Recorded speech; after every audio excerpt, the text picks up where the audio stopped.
ఈరోజు మీ జీవితంలో అనేక సమస్యలను అనుభవిస్తూ ఉన్నారా? ఈ సమస్య తీరిపోతే నేను చాలా సంతోషంగా ఉంటాను అని అనుకుంటూ ఉన్నారా? పరిశుద్ధ గ్రంథాన్ని మనం జాగ్రత్తగా పరిశీలించి చూస్తే ప్రతి అద్భుత కార్యము వెనుక ఒక సమస్య ఉంది. సమస్యలున్న చోటనే అద్భుతాలు గొప్పగా జరిగాయి. ఎంత పెద్ద సమస్యో అంత అద్భుతం జరిగింది.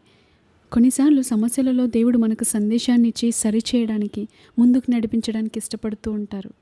మనం అనుకుంటూ ఉంటాం, ఈ సమస్యలో దేవుడు నన్ను విడిచిపెట్టాడేమో, నేను ఎంత ప్రార్థించినా నా ప్రార్థనకు జవాబు రావట్లేదు అంటే నా దేవుడు నా ప్రార్థన వినట్లేదేమో, ఈ సమస్యలో దేవుడు నన్ను ఒంటరిగా విడిచిపెట్టాడేమో అని మనం అనుకుంటూ ఉంటాం. కానీ దేవుడు సమస్యలో మరింత సమీపముగా ఉండే దేవుడు.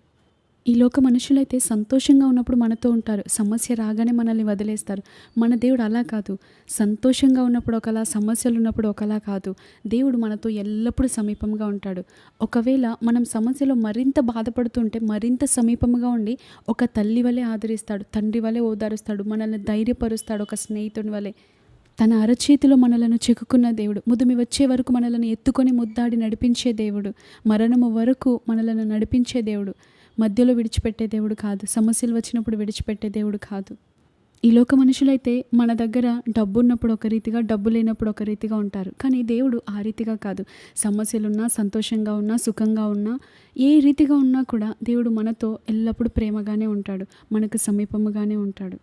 దేవుడు మార్పు లేనివాడు, నిన్న నేడు నిరంతరం ఏకరీతిగా ఉన్నవాడు. ఆయన భూత వర్తమాన భవిష్యత్ కాలములలో ఏకరీతిగా ఉండేవాడు. మాట తప్పని దేవుడు, మాట ఇచ్చి నెరవేర్చే దేవుడు, ఇచ్చిన మాటను స్థాపించే దేవుడు. మనం మొదటి రాజుల గ్రంథం 17వ అధ్యాయంలో ఒక సంగతినంతా మనం చూడవచ్చు. అక్కడ వర్షమైన మంచైన పడదని ప్రకటించమనిన ఏలియాను దేవుడు ఏమంటాడు? కెరీతు వాగు దగ్గరికి వెళ్ళి దాక్కొని ఉండు అని ప్రభు సెలవిస్తాడు. ఆ మాట విన్నటువంటి ఏలియా అక్కడ వాగు నీరు త్రాగుతూ, అక్కడ ఉదయం సాయంత్రం కాకులు తెచ్చే ఆహారాన్ని, ఆ రొట్టెను మాంసాన్ని తింటూ కాలం గడుపుతున్నాడు.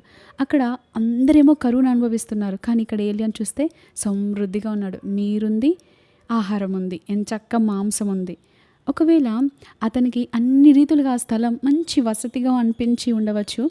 నా జీవితకాలం అంతా ఇంక ఇక్కడే హాయిగా ఇలాగే ఉండిపోదామని అనుకొని ఉన్నాడేమో.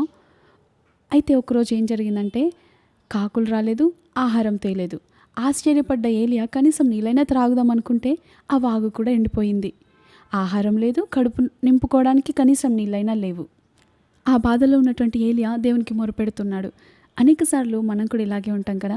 సమృద్ధిలో ఉన్నప్పుడు దేవుని ప్రక్కన పెట్టేస్తాం, సంతోషంలో దేవుని పక్కన పెట్టేస్తాం, హాయిగా ఉన్నప్పుడు దేవుని చిత్తాన్ని అసలు వెతకం, దేవుని ముఖాన్ని వెతకం, దేవుని నడిపింపుని వెతకం, దేవునికి అసలు విధేయులుగా జీవించం. మనం చాలా సుఖంగా ఉన్నప్పుడు, సంతోషంగా ఉన్నప్పుడు, నెమ్మదితో హ్యాపీగా బ్రతుకుతున్నప్పుడు అసలు దేవుడు నా పట్ల కలిగి ఉన్న ఉద్దేశం ఏంటి, నేను దేవుని కొరకు ఏం చేయాలి, నేను దేవుని ఎలా సంతోషపెట్టాలి అనే ఆలోచనే రాదు మనకి. అయితే ఎప్పుడైతే సమస్య వచ్చిందో వెంటనే ఏలియా ఏం చేశాడు? ఆయనకు మొరపెడుతున్నాడు. మనం కూడా ఇలాగే ఉంటాం కదా. ఆయన వైపు తిరుగుతాం మనం. మనకు సమస్య వచ్చినప్పుడు మన హృదయం అంట చాలా సున్నితంగా మారుతుందంట. ఒక చిన్న పిల్లల అలాంటి స్వభావం వస్తుంది. చాలా ఈజీగా కన్నీరు కారుస్తాం, కనికరంగా ఉంటాం, దయగా ఉంటాం, నెమ్మదిగా ఉంటాం, శాంతంగా ఉంటాం, దీర్ఘశాంతం కలిగి ఉంటాం, ప్రేమతో నడుచుకుంటాం, అందరితో మంచిగా మాట్లాడతాం, సులభముగా ఆయనకు లోబడతాం కదా. ఎవరేమన్నా కూడా ఇంకా పట్టించుకోము, ఎవరేమన్నా కూడా ఓర్చుకుంటాము, ఎవరేమన్నా కూడా ఇంకా సహించుకుంటాము. అందుకే దావీదు అంటాడు కదా, శ్రమ నొంది ఉండుట నాకు మేలాయను. హల్లెలూయా. అవును, శ్రమలు మనకు పాఠాలు నేర్పిస్తాయి, శ్రమలు మనకు సందేశాన్ని తీసుకొస్తాయి, శ్రమలు మనకు అద్భుతాలని తెచ్చిపెడతాయి, శ్రమలు మన కోర్పును నేర్పిస్తాయి, శ్రమలు మనకు మనుషులు ఎటువంటి వారో, ఎటువంటి స్వభావం కలిగిన వారో, ఎవరు ఎటువంటి వారో మనకు తెలియజేస్తూ ఉంటాయి. అయితే ఇక్కడ మొదటి రాజుల గ్రంథంలో మనం ఇంకా చూసినట్లయితే, నీవు సీదోను పట్టణ సంబంధమైన సారెపతు అను ఊరికి పోయి అచ్చట ఉండుము, నిన్ను పోషించుటకు అచ్చటనున్న ఒక విధవరాలికి నేను సెలవిచ్చి తిని. సమస్యలో ఎప్పుడైతే ఏలియా మొరపెట్టాడో వెంటనే దేవుడు పరిష్కారం ఇస్తున్నాడు. హల్లెలూయా. అక్కడ ఏలియాకి సమస్య రాకముందే, ఏలియా మొరపెట్టక ముందే దేవుడు ఆల్రెడీ ఒక పరిష్కారాన్ని సిద్ధపరిచాడు. కానీ ఏలియా ఎప్పుడైతే మొరపెట్టాడో అప్పుడే ఆ పరిష్కారాన్ని ఏలియాకి తెలియజేస్తున్నాడు. చూడండి, అక్కడ పోషించడానికి ఒక విధవరాలికి ఆల్రెడీ సెలవిచ్చాడంట, ఆల్రెడీ చెప్పి పెట్టాడు దేవుడు. అక్కడ విధవరాల్ని మనం అనుకుంటూ ఉంటాం చాలాసార్లు, ఏలియాని పోషించడానికి దేవుడు ఒక విధవరాల్ని ఎన్నుకున్నాడేంటి? అక్కడ సారెపతు ఊరిలో గొప్ప గొప్ప ధనికులున్నారు, గొప్ప గొప్ప ఉన్నవారున్నారు, ధన సంపన్నులున్నారు, గొప్ప గొప్ప సెంట్రల్ గవర్నమెంట్ జాబ్ ఉన్న వాళ్ళు ఉన్నారు. ఎందుకు సారెపతు ఊరిలో గొప్ప అధికారులు ఉన్నారు, రాజులు ఉన్నారు కదా, వారికి ఎందుకు సెలవు ఇవ్వలేదు? ఒక విధవరాలికి ఎందుకు సెలవిచ్చాడు దేవుడు? మనం చాలాసార్లు అనుకుంటాం ఏలియాని పోషించడానికి అని. మరి సారెపతు విధవరాల్ని పోషించడానికని ఎందుకు అనుకోకూడదు? అక్కడ అసలైన కరువులో ఉంది ఎవరు? సారెపతు విధవరాలు కూడా కరువులో ఉంది.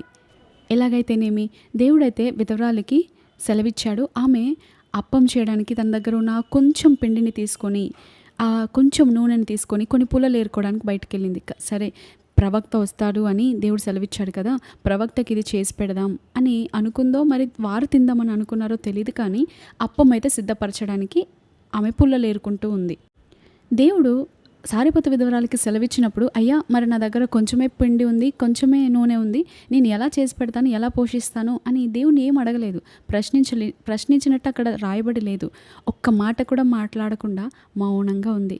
సరే అని అనుకుంది. ఎప్పుడైతే దేవుడు ఏలియాని ఆ సారెపతు ఊరికి వెళ్ళమని అంటాడో, ఆ సందేశం పొందుకున్న వెంటనే ఏలియా తనకంటే గొప్ప సమస్యలో ఉన్న ఆ విధవరాలచే పోషించబడుతున్నాడు. అక్కడ ఆ విధవరాలు, ఆమె కుమారుడు పోషించబడ్డానికి ఏలియా కారకుడయ్యాడు. హల్లెలూయా. అక్కడ తొట్టిలోని కొద్ది పిండి, బుడ్డిలోని కొంచెం నూనె తీసే కొలిది ఇంకా వస్తూనే ఉంది. చివరి రొట్టె చేసుకొని మరణించాలనుకున్న ఆమె సమస్య తీర్చబడి కరువు కాలం అంతా తొట్టిలో పిండి తక్కువ కాలేదు, బుడ్డిలో నూనె అయిపోలేదు. ఎంతగా ఆశీర్వదించబడింది. అవును, మన ప్రభువు సమస్యల ద్వారా సమస్యలను తీరుస్తాడు. ఆశ్చర్యకరంగా ఉంది కదా. మన దేవుడు సమస్యల ద్వారా సమస్యలను తీరుస్తాడు. ఎలాగో తెలుసా?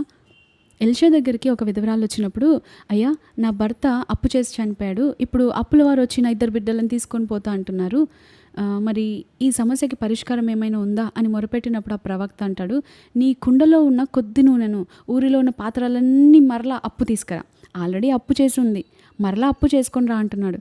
అసలు ఈ స్థితిలో ఉన్నవా ఆమెకు ఎవరైనా అప్పు ఇస్తారా? సరే, దేవుని కటాక్షమును బట్టి, ఇక్కడ కటాక్షం కృప అని చెప్పుకోవచ్చు, దేవుని కటాక్షమును బట్టి ఆ ఊరిలో ఉన్న వాళ్ళైతే పాత్రలు ఇచ్చారు.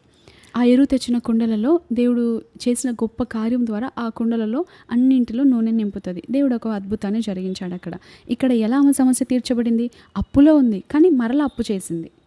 ఈరోజు నేను మీకు అలా చెప్పట్లేదు, కానీ అక్కడ ఆమెకు ప్రత్యేకమైన రీతిలో దేవుడు ఆ రీతిగా ఆమెకు ఆ సొల్యూషన్, పరిష్కారాన్ని ఇచ్చాడు. సమస్య ద్వారా ఇంకో సమస్యను తీర్చాడు.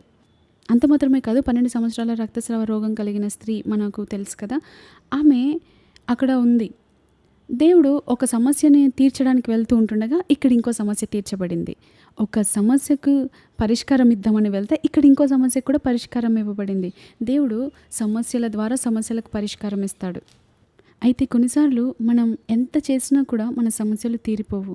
కొన్నిసార్లు ఏంటి ఈ సమస్య కారణం ఏంటి, ఇది నన్ను విడిచిపోవట్లేదేంటి, దీనికి పరిష్కారం రావట్లేదేంటి, నేను ఎంత ప్రార్థించిన, ఎంత ఉపవాసం ఉన్నా దీనికి జవాబు రావట్లేదేంటి అని మనం చాలాసార్లు అనుకుంటూ ఉంటాం. అయితే యెహోషువ గ్రంథం మనం చూసినట్లయితే, ఎరికో గోడను పడగొట్టి గొప్ప విజయాన్ని చూసిన ఇశ్రాయేలీలు కొంతమంది అక్కడ చిన్న పట్టణమైన హాయి మీదకి దండెత్తి ఓడిపోతారన్నమాట.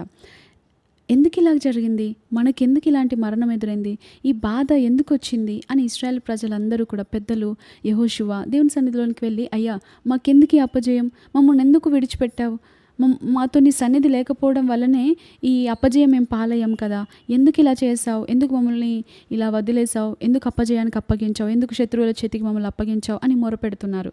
అప్పుడు దేవుడు చెప్తున్న మాట ఏంటి చూద్దామా? యెహోషువ గ్రంథం 7వ అధ్యాయంలో 11-12, మీలో ఒకడు శపితమైన దాన్ని దొంగిలించి ఉన్నాడు, శపితమైన దాన్ని మీలో నుండి నిర్మూలము చేసితేనే తప్ప నేను మీకు తోడై ఉండను అనే సందేశాన్ని అక్కడ దేవుడు అందించాడు. ఆ శపితమైన దాన్ని దొంగిలించిన ఆకాను పట్టబడి శిక్షించబడిన తర్వాత దేవుని సన్నిధిని వారు పొంది ముందుకు వెళ్ళి గొప్ప విజయాన్ని చూస్తారు. మన జీవితంలో కూడా చాలాసార్లు దేవునికి ఇష్టం లేనిది ఏదో మనలో ఉంటుంది, దేవునికి ఇష్టం లేనిది ఏదో మన ఇంట్లో ఉంటుంది, దేవునికి ఇష్టం లేనిది ఏదో మన ప్రవర్తనలోనో, క్రియల్లోనో, ఆలోచనలోనో ఎక్కడో ఒక చోట మూలన దాగి ఉంటుంది. మనం దాన్ని, దేవా ఎందుకు ఈ సమస్యకు పరిష్కారం రావట్లేదని అడిగితే, ఇంకా ఏమైనా మార్చుకోవాలా, ఏమైనా తీసివేయాలా, ఏమైనా విడిచిపెట్టాలా అని మనం దేవుని సన్నిధిలో మొరపెడితే దేవుడు మనకు బయలుపరుస్తాడు. అక్కడ శపితమైంది తీసివేసేంత వరకు దేవుడు వారి జీవితంలో కార్యం జరిగించలేదు. దేవుడు వారికి తోడుగా లేడు. దేవుడి సన్నిధి వారికి లేదు. ఈరోజు దేవుని సన్నిధి మనకు లేకపోతే అన్ని విషయాల్లో అపజయం పాలవుతాం, ఓటమి పాలవుతాం. దేవుని సన్నిధి అంటే దేవుడే. దేవుని సన్నిధి ఎక్కడైతే ఉంటుందో దేవుడు అక్కడ ఉండే దేవుడు. కాబట్టి ఈరోజు మీ జీవితంలో ఎంత ప్రయాసపడ్డా, ఎంత పోరాడినా, ఎంత ప్రార్థించినా, ఎన్ని చేసినా కూడా మీ సమస్య తీరట్లేదు అంటే, మీ సమస్యకు పరిష్కారం రావట్లేదు అంటే, ఒకవేళ మనల్ని పరీక్షించుకోవాల్సిన అవసరం ఉందేమో. ఈరోజు మీ జీవితంలో, మన జీవితంలో ఎదురవుతున్న కరువుకు, నష్టానికి, అపజయాలకి, మరణాలకి, సమస్యలకి, ఇంకా అనేక రకాలైన ఉపద్రవాలకి, కృంగుదలకు, నిరుత్సాహానికి, అశాంతికి, అసమాధానానికి గల కారణం మనలో ఏదో దేవునికి ఇష్టం లేనిది ఉందేమో. వాటిని తీసివేసుకున్నట్లయితే మనకు దేవుడు గొప్ప ఆనందాన్ని ఇస్తాడు, గొప్ప జయాన్ని ఇస్తాడు. దేవుని సన్నిధిలో మొరపెడదాం, దేవుడు కార్యం జరిగిస్తాడు. అట్టి కృప భాగ్యం దేవుడు మనకు అనుగ్రహించి నడిపించునుగాక. Amen. Thank you all. Praise the lord.